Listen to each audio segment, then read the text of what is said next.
We are doing chapter agriculture and in this you have read जो अभी तक आप पढ़ चुके हो, define agriculture, and then next is types of farming or types of agriculture. In this you have read about subsistence, intensive subsistence farming, primitive subsistence farming. Because you know it very well, subsistence farming is divided into two parts: intensive subsistence farming and then primitive. ठीक है, primitive आगे फिर divided है shifting cultivation, nomadic herding, you have read about all. Then commercial farming, ठीक है, इसमें आपने different crops के बारे में पढ़ा for sale. commercial farming को आगे फिर हम कहेंगे कि mixed farming, plantations, ये आप इसमें सारा पढ़ चुके हो, and grain farming. ठीक है, कमर्शियल फार्मिंग में आपने पढ़ा plantations, then mixed farming and then commercial grain farming. You have read all. Plantations में आपने पढ़ा था कि एक ही क्रॉप को ग्रो करते हैं, पता है ना. मिक्स्ड में मींस मिक्सचर, किसका, क्रॉप्स भी साथ साथ rearing of livestock. Then you have read about major crops. And in this you should know about climate and soil. ठीक है, climatic conditions and soil जो कि crop को चाहिए, and the areas. ठीक है, for example you have read about rice, wheat, maize, millets, cotton, coffee. अगर आपको इसी क्वेश्चन को अगर आपको वो दे दें बेवरेज क्रॉप, तो आप किसके ऊपर नोट लिख दोगे, टी और कॉफी. अगर वो आपको गोल्डन फाइबर पे दे दे, तो अगर वो आपको कहे एनी फाइबर क्रॉप, तो आपकी चॉइस है कॉटन और jute, depends upon your wish. ठीक है, next, our next topic is, you have read all ना crops, types of farming. Today's our topic is agricultural development. Now, agricultural development refers to the efforts made to increase production to meet the growing demands of the increasing population. Agricultural development जो है ना, ये efforts किसके लिए efforts किए गए, किसके लिए efforts किए गए, to increase the production, किसके लिए, for the growing demands of increasing population.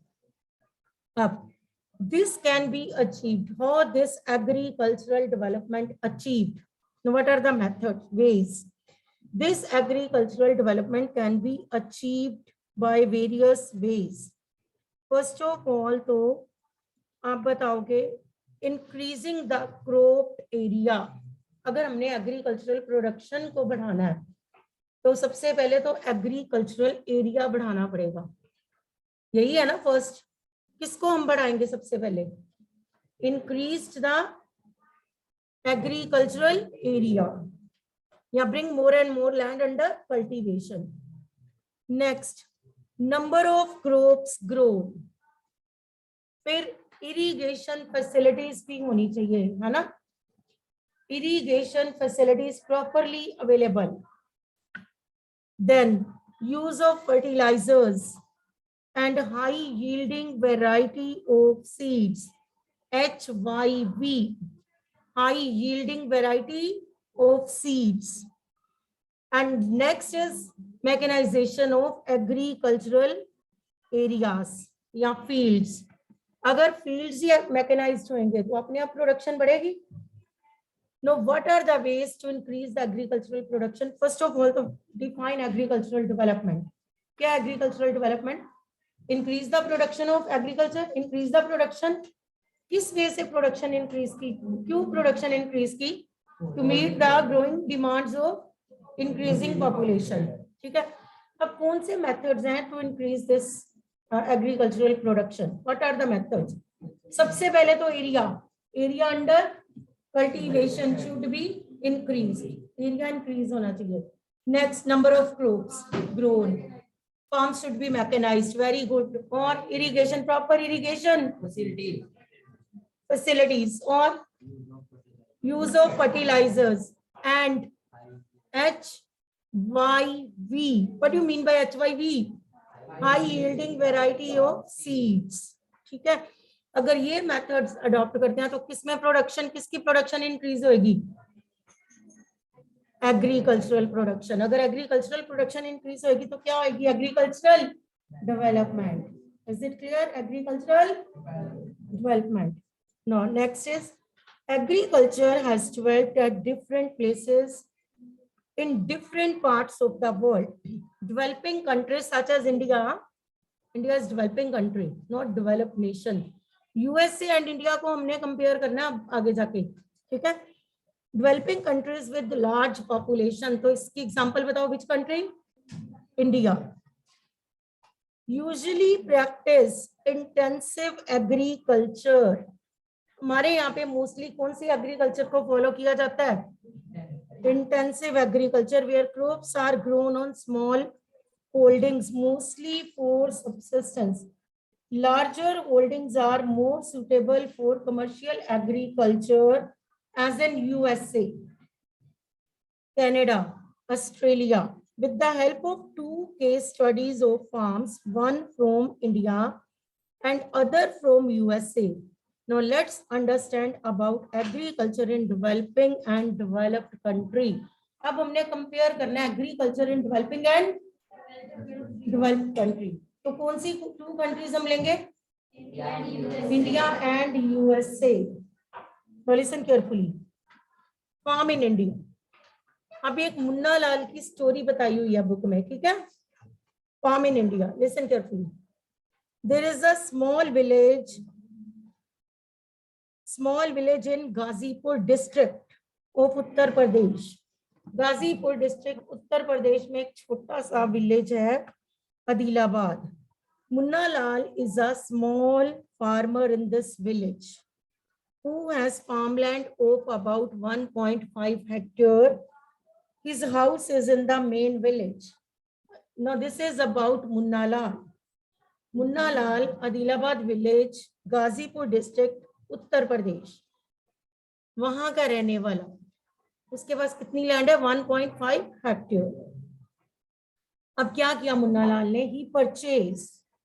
he purchases high yielding varieties of seeds from the market. The land is fertile and he grows at least 2 crops in a year.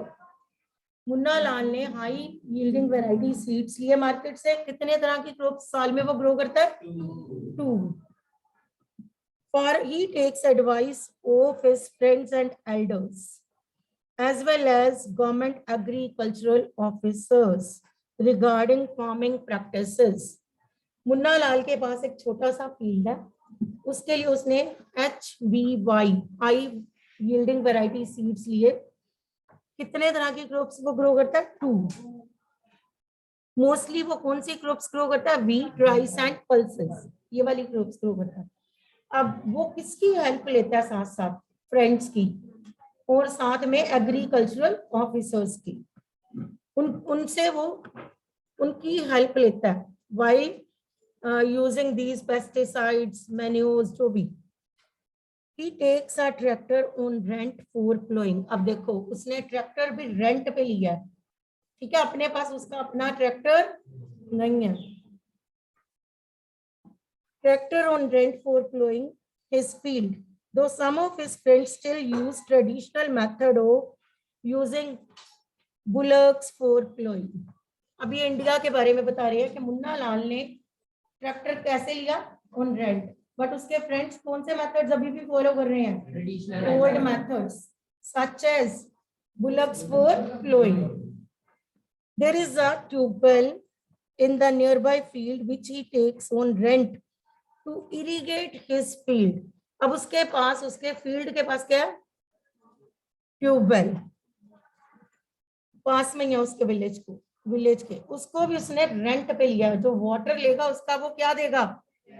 हाँ, उसके पास खुद का tubewell भी नहीं है लगा हुआ. Next, he also has 2 buffaloes and few hens. He sells milk in the cooperative store located in nearby town. Agriculture पे डिपेंडेंट नहीं है वो मिल्क, एग्स, ये चीजें भी बेचता है, मीट, ये चीजें भी बेचता है. He is a member of cooperative society which also advises him on the type of fodder for his animal and safety measures to protect the health of the livestock and artificial insemination. All the members of the family help him in various farm activities. यहाँ तक अभी आपने क्या पढ़ा? मुन्ना लाल के पास क्या है? 1.5 hectare field. अब उसने क्या लिए मार्केट से? HYV seeds, high yielding variety seeds. अब उसने कितने तरह की क्रॉप्स ग्रो करता है? Mostly 2 types. और वो कौन सी क्रॉप्स होती हैं? Wheat, rice and pulses. किसकी हेल्प लेता है वो? फैमिली मेंबर्स, फ्रेंड्स एंड साथ में एग्रीकल्चरल ऑफिसर्स. अब मुन्ना लाल ने ट्रैक्टर कैसे लिया? On hand. जबकि उसके फ्रेंड्स कौन से मेथड्स फॉलो कर रहे हैं? ट्रेडिशनल मेथड्स, वही पुराने वाले मेथड्स, बुलक्स फॉर प्लोइंग, है ना. मुन्ना लाल क्या सिर्फ एग्रीकल्चर पे डिपेंडेंट है? उसके पास क्या हो? Life stock. इट मीन्स वो मार्केट में घी, एग्स, ये सब चीजें बेचता है, मिल्क, घी, एग्स. तो उसका ये भी सोर्स ऑफ एक इनकम है मुन्ना लाल का. ठीक है. अब फील्ड में वो किसकी हेल्प लेता है? Family members. Family members help him in various ways in farm activities. Sometimes he take, अब कई बार वो बैंक से लोन भी लेता है और एग्रीकल्चर और cooperative society to buy HYV seeds and implements. कई बार उसने बैंक से या कोऑपरेटिव सोसाइटीज से लोन भी लिया. किस चीज के लिए लोन लिया? To buy HYV seeds. It means Munna Lal loan भी ले रहा है. ठीक है. बैंक से भी ले रहा है कई बार कोऑपरेटिव सोसाइटीज उसे लोन प्रोवाइड करती हैं मुन्ना लाल को टू बाय HYV सीड्स. इससे आपको मुन्ना लाल की प्रॉपर स्टोरी पता चलेगी. He sells his produce in the mandi located in the nearby town. Since majority of the farmers do not have, अब इसके पास क्या प्रॉब्लम है? स्टोरेज फैसिलिटी नहीं है मुन्ना लाल के पास. मार्केट में उसे कम रेट पे भी अपनी क्रॉप्स बेचनी पड़ती है बिकॉज उसके पास क्या नहीं है? Storage facility. अगर वो अपने पास रखे तो ड्यू टू रेनफॉल या हम कहें कि उसकी क्रॉप्स खराब भी हो सकती हैं, फूड ग्रेन्स खराब हो सकते हैं. तो दैट्स वाई मुन्ना लाल को जितनी भी उसके पास फूड ग्रेन्स होते हैं उसे मार्केट में बेचने ही पड़ते हैं क्योंकि उसके पास स्टोरेज फैसिलिटी. अगर मार्केट से उसे रेट प्रॉपर नहीं भी मिलता देन तब भी उसे फूड ग्रेन्स मार्केट में बेचने पड़ते हैं. चाहे मार्केट फेवरेबल उसकी फेवर में ना भी हो तब भी उसे बेचना पड़ता है. In recent years, government has taken some steps to develop storage facilities. अब गवर्नमेंट स्टोरेज फैसिलिटीज प्रोवाइड कर रही है. ठीक है. अभी गवर्नमेंट ने स्टेप लिए हैं स्टोरेज फैसिलिटीज प्रोवाइड करने के लिए फार्मर्स को. इट मीन्स मुन्ना लाल आपको कहीं से भी लगा कि बहुत वेल सेटल्ड है? उसके पास मॉडर्न इक्विपमेंट्स हैं सारे? नहीं ना लगा ऐसा कुछ भी. मुन्ना लाल लोन भी ले रहा है, रेंट पे ट्रैक्टर ले रहा है, रेंट पे इरिगेशन ट्यूबवेल ले रहा है. तो इट मीन्स उसके पास अपना तो कुछ भी नहीं. उसने HYV सीड्स भी खरीदने हैं तो उसे कोऑपरेटिव या फिर बैंक से लोन लेना पड़ता है.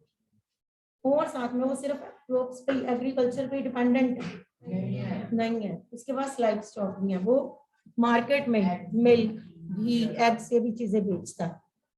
तो उसकी हेल्प करे. उसका फार्म इट मींस मैकेनाइज्ड. तो उसे फैमिली मेंबर्स की हेल्प के साथ वो क्रॉप्स को ग्रो करता है. ठीक है. अब एडवाइस कौन दे रहा है उसे? यहाँ तो गवर्नमेंट ऑफिसर्स हैं, इरिगेशन ऑफिसर्स हैं या फिर उसके फ्रेंड्स हैं. उनकी हेल्प से वो क्रॉप ग्रो करता है. और साल में कितने तरह की क्रॉप्स ग्रो करता है? मोस्टली वो ग्रो करता है wheat, rice and pulses. Now listen the story of the peasant of USA. अब आपको अपने पता चलेगा कि मुन्ना लाल के पास ये वाली फैसिलिटीज नहीं है, उसके पास देखो स्टोरेज फैसिलिटी भी नहीं है मुन्ना लाल के पास, मार्केट उसे कम रेट पे करती है बट फिर भी उसे अपने फूड ग्रेन्स बेचने पड़ते हैं बिकॉज मुन्ना लाल के पास स्टोरेज फैसिलिटी। बाद में जब आपने कंपेयर करना है ना दोनों को, तो आपने यही कुछ बताना है कि स्टोरेज फैसिलिटी नहीं है, लैक ऑफ अवेयरनेस है, क्योंकि उसको कौन सा कोई उसके फील्ड क्या है, मैकेनाइज नहीं है उसका, और उसके पास एक हम कहेंगे स्मॉल पीस ऑफ लैंड है ना। तो इस वजह से आप कंपेयर करोगे, ठीक है। Next, no listen about the peasants of USA. Average size of farm in USA is much larger than that of Indian farm. Typical farm size in USA is about 250 hectares. Compare 1.5 hectares to 50 hectares. Compare. पहले तो यही चीज compare करके देखो कितना फर्क है, piece of land. Next, farmer generally reside in the farm, वहीं पे रहते हैं वो, उसी फार्म लैंड में वो रहते हैं, उनके बहुत अच्छे वेल आप कहोगे उनके बहुत वेल आप कहोगे कि सेट, हाँ बहुत फर्निश्ड वेल फर्निश्ड उनके घर होते हैं फार्म लैंड में ही। Farmer generally reside in the farm, some of the major crops grown are, अब वहां पे कौन कौन सी क्रॉप्स ग्रो होती हैं, corn, soybean, wheat, cotton, sugar beet, ठीक है, ये सारी क्रॉप्स। उधर आपने मुन्ना लाल के बारे में पढ़ा, इधर नेम है Joy horn, Joy horn name of the peasant. A farmer in Midwest USA in Iowa State owns about 300 hectares of land. Munna Lal owns 1.5 hectare land. Joe owns 300 hectares land. दोनों को compare किया हुआ है। He grows corn on his field after making sure that soil and water resources meet the needs of this crop. Means उसके पास ये सारे resources available हैं, irrigation facilities properly available, उसको डिपेंडेंट नहीं है वो साथ वाले ट्यूबवेल पे डिपेंडेंट, वो उसको प्रॉपरली अवेलेबल है, उसके पास सारी facilities, irrigation facilities properly available है उसके पास। Adequate measures are taken to control pests that can damage the crop. Munna Lal तो ऐसे कुछ भी नहीं कर रहा, ठीक है। Next, from time to time he sends the soil samples to a soil testing laboratory. हमारे यहाँ पे तो ऐसी लेबोरेटरी थी नहीं जहाँ पे मुन्ना लाल अपनी सॉइल को चेक करवाए, कि उसकी सॉइल सैंपल्स भेज के चेक करवाए कि कैसी सॉइल है उसकी, हमारे यहाँ पे तो थी नहीं, तो वहाँ पे लेबोरेटरीज भी हैं, इट मीन्स लेबोरेटरीज भी हैं जहाँ पे वो जो है क्या भेजता है अपनी सॉइल सैंपल्स फॉर टेस्टिंग, ठीक है, लेबोरेटरी में, to check whether the nutrients are sufficient और नॉट। उससे ये पता चल जाता है कि सॉइल में न्यूट्रिएंट्स जो हैं वो सफिशिएंट हैं तो और डालने पड़ेंगे। Next, this result helped Joe Horan to plan a scientific fertilizer program. His computer is linked to the satellite, which gives him a precise picture of his field. देखो, मुन्ना लाल हेल्प लेता है एग्रीकल्चरल ऑफिसर्स की, ठीक है। जोए का जो computer है that is fix with satellite, उसको प्रॉपर सारी अपने आप इंफॉर्मेशन मिलती जाती है, साथ में वेदर की, साथ में उसके अपने फील्ड के बारे में precise picture of his field. This helps him to use chemical fertilizers, उसको ये भी पता चलता है कि कब कैसे केमिकल फर्टिलाइजर्स यूज करने हैं, and pesticides wherever they are required, उसको अपने उस कंप्यूटर से ही पता चल जाता है कि उसको कब पेस्टिसाइड्स या फर्टिलाइजर्स कहाँ कहाँ अपनी लैंड पे डालने हैं। ही यूजेस ट्रैक्टर्स, ये तो रेंट पे नहीं लाया, उसके पास खुद का tractor. He uses tractors, seed drills, leveller, land को लेवल करने के लिए, combined harvesters and thresher to perform various agricultural operations. Grains are stored in automated grain storage or dispatched to the market agencies. देखो, उसके पास automated store है ना, उसके पास जोए के पास ऑटोमेटेड ग्रेन स्टोरेज है, या फिर अपने आप food grains dispatch to the market agencies. Farmer in USA works like a businessman, not like a peasants. वो peasants farmer की तरह work नहीं करते, they work like businessmen. They are so rich. अब एक मिनट, अगर हम कंपेयर करें कौन रिच है दोनों में से, इंडियन फार्मर और यूएसए? किसके पास एरिया ऑफ लैंड बहुत है, किनके फील्ड प्रॉपर मैकेनाइज्ड है? हम अपने आप आपको कंपेयर करना आ रहा है, किसके पास स्टोरेज फैसिलिटी है? अब कहाँ पे हम कहेंगे कंप्यूटर से सारा सैटेलाइट, वेयर एज आपको इधर भी कंपेयर करके आंसर देना पड़ेगा। Whereas Munna Lal has to take advice from agricultural officers, वो तो किसी से हेल्प नहीं ले रहा। मुन्ना लाल को इरिगेशन के लिए रेंट पे ट्यूबवेल है ना, एंड रेंट पे ही ट्रैक्टर लेना है। एंड यूएसए के फार्मर्स, उनके पास तो ऑटोमेटिकली सब कुछ, all the facilities are available. उनके पास अपने tractors, seed drills, combine harvesters, हर चीज है उनके पास, ठीक है। ऑटोमेटेड स्टोरेज ग्रेन, सब कुछ है उनके पास, ठीक है ना। ऑटोमेटेड ग्रेन स्टोरेज भी है उनके पास। उनको मार्केट में अपने फूड ग्रेन्स ले जाने की जरूरत नहीं है। उनको थ्रू उनका, आप कहो कि थ्रू नेट वो सारे काम घर पे बैठ के करते हैं, मार्केट एजेंसी से वो लिंक्ड है। उनको कोई, हाँ, उनकी crops are properly insured. Whereas in India में कोई भी ऐसी लेबोरेटरी मुन्नालाल को नहीं मिली जहां पे वो अपनी सॉइल के सैंपल्स को चेक करवा सके। Whereas in USA, farmers send their soil samples to the laboratory to check how much nutrients is required in the soil. तो इस वे से हम कहेंगे कि scientific methods are used in USA, whereas in India ऐसे methods अभी available नहीं है। इंडिया के पीजेंट्स जो हैं, दे आर डेप्ट किसमें दबे हुए हैं? कर्जे में। Whereas in USA, very rich, whole work is done with the help of machines. आप कह सकते हो sowing, winnowing, ठीक है, winnowing, harvesting, threshing, ये सारा काम, whole work is done with the help of machines. In USA, whole work is done with the help of, whereas in India, manual labor is needed. Manual labor is needed. And जो poor farmers हैं, वो किसकी help लेते हैं? Mostly their family members, family members की help से वो manual labour, अगर हम कहें तो किसकी हेल्प ली जाती है इंडिया में? Indian farmers are burdened with debt, whereas US farmers are very rich. तो इस वजह से आप इन दोनों को कंपेयर करोगे, कहाँ के फार्म्स मैकेनाइज्ड हैं, कहाँ के नहीं है, कहाँ पे साइंटिफिक मेथड्स आर फॉलोड, कहाँ पे still traditional methods are followed. क्योंकि हम खुद ही कहते हैं मुन्नालाल के फ्रेंड्स कौन से मेथड्स अडॉप्ट कर रहे हैं? ट्रेडिशनल मेथड्स, बुलक फ्लोइंग्स, अभी भी वो पुराने मेथड्स ही यूज कर रहे हैं। Whereas in USA modern method, scientific methods are used.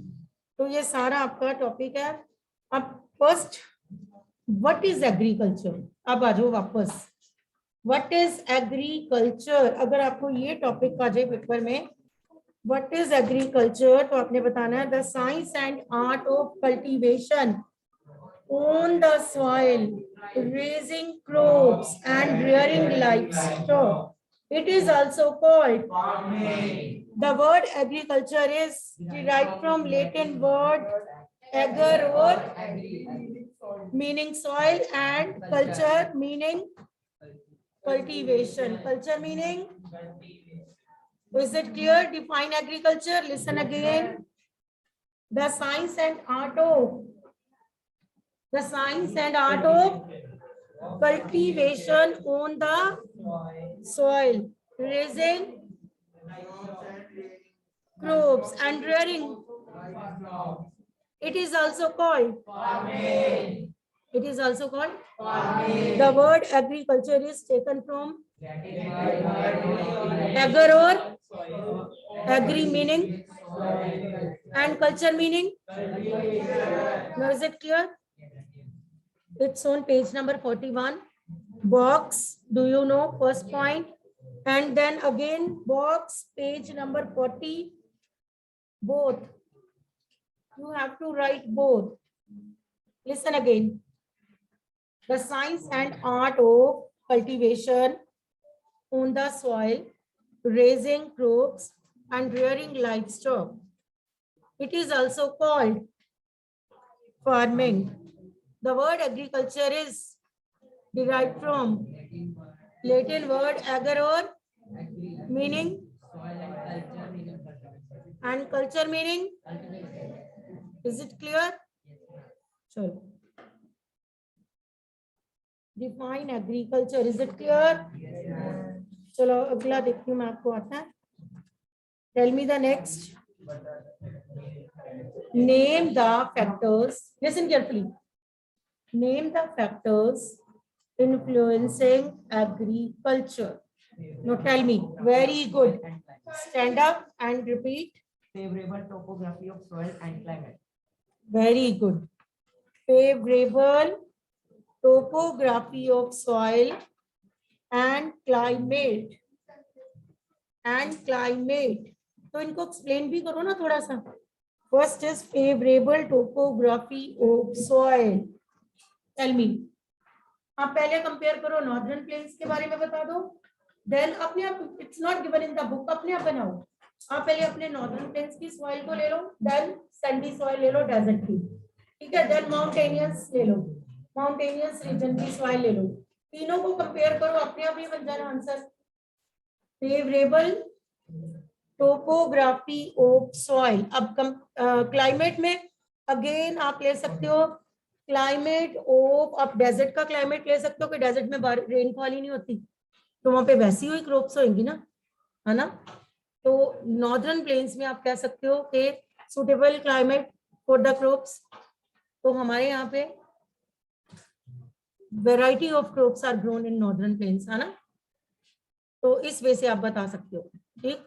Favourable topography of soil and climate. तो दोनों को आपको एक्सप्लेन भी करना है. It's not given in the book, अपने आप एक्सप्लेन करो. Explain first of all favorable topography of soil. Explain. Hurry up. Who will explain? Favorable topography of soil. Hurry up. Be quick, students.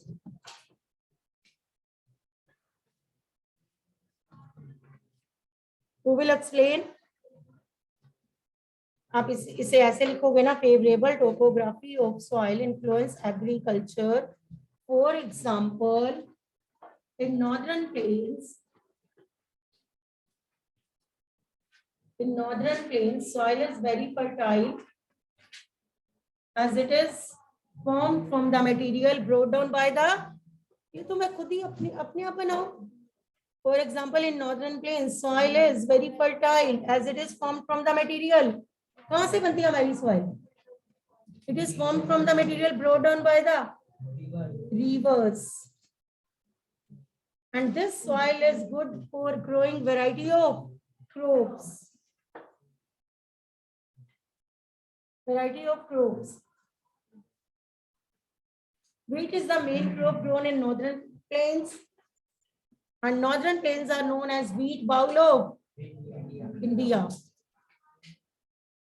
अब साथ में से कंपेयर कर दो desert के साथ. Whereas in desert areas, soil is sandy, not good for growing crops.